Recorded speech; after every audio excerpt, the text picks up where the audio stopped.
Hi everyone, welcome to Lace Academy's YouTube videos. In this video, I'll be discussing a question that many people shared me about how to answer it in the most direct or logical approach because many YouTube channels presented this question's answer in a very elongated or a very prolonged manner. This question looks like a very long question, but once you understand the basic logic that is needed to answer, it's a very straightforward question. And this question came in the very recent CTS recruitment examination that happened this week itself. Let us see what the question is and how we can use logical approach to answer a question that looks like a very long question. Let's see what the question is in the next slide. Each of three friends A, B and C draws a coin from a bag containing 10 coins numbered 1 to 10 and replaces it one after another. What is the probability that the number on the coin taken by A is greater than the on the coin taken by B, and also the number on the coin taken by B must be greater than that on the coin taken by C? So basically here he is asking us to count the probability of a task happening, and the basic task happening here is three friends A, B, C drawing coins one after the other, and whatever coin is drawn by any person is getting replaced again. So I always say whenever a person wants to write the probability of any task, we know that probability is a function which has a numerator and a denominator. The denominator takes in all the possible ways of doing that task without any condition in mind. So the basic task is A will have 10 coins to choose from. B also will have 10 coins to choose from because A replaces the coin that is taken out.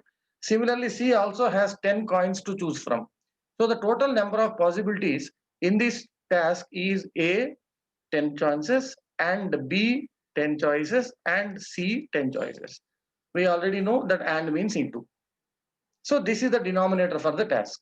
Now, the numerator of any probability must be written with the condition that has to be applied.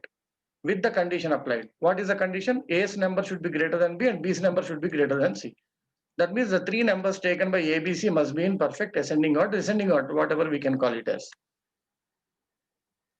Here the many of the channels or many YouTube channels actually have shown a very long process of logic where they said if A takes out 10, then B and C have how many choices?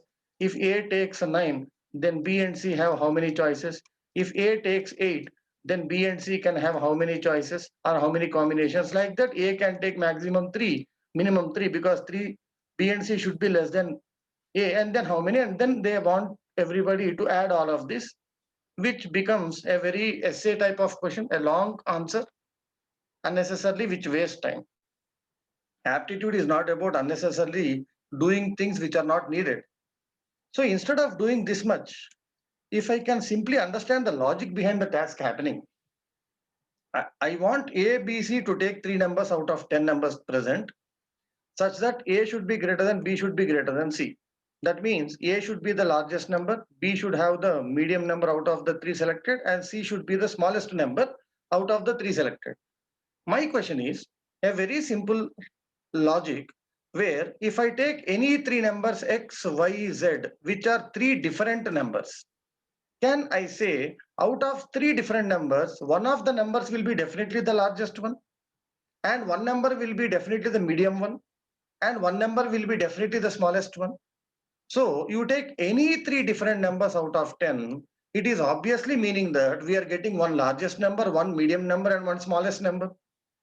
So simply what I will do, if let us say Y is the largest number, Y will be taken by A. If Z is a medium number, Z will be treated to be taken by B, and the lowest number is taken by C. So rearrangement cannot be possible because A should be the largest. So whatever largest number is taken, treat it to be taken by A. Medium number taken, treat it to be taken by B. Least number taken, treat it to be taken by C. So any three different numbers definitely fall under a pakka ascending or descending order without rearranging, which disturbs the order. So the question is simply asking you in how many ways I can select three different numbers from 10, which we say as 10C3. 10C3 is 10 into 9 into 8 by 3 factorial, 720 by 6, which is 120. So your answer is 120 out of 1000. Even if you do the entire process of taking all the possibilities, we'll get 120. But if you do this, definitely you are killing your own time. That's why people unnecessary to do very long things and come out of the exam and complain that I know all the answers, but time was not sufficient. Aptitude is all about not doing unnecessary things and manage your time, right? So this is a straightforward logic. So the logic says any three different numbers taken out of the given numbers definitely will fall in ascending order if you properly place the largest, medium, and the smallest in order. You cannot change. For example, 731 are selected, they should be in 731 order. You cannot write them like this again. So arrangements will not be possible because they disturb the order.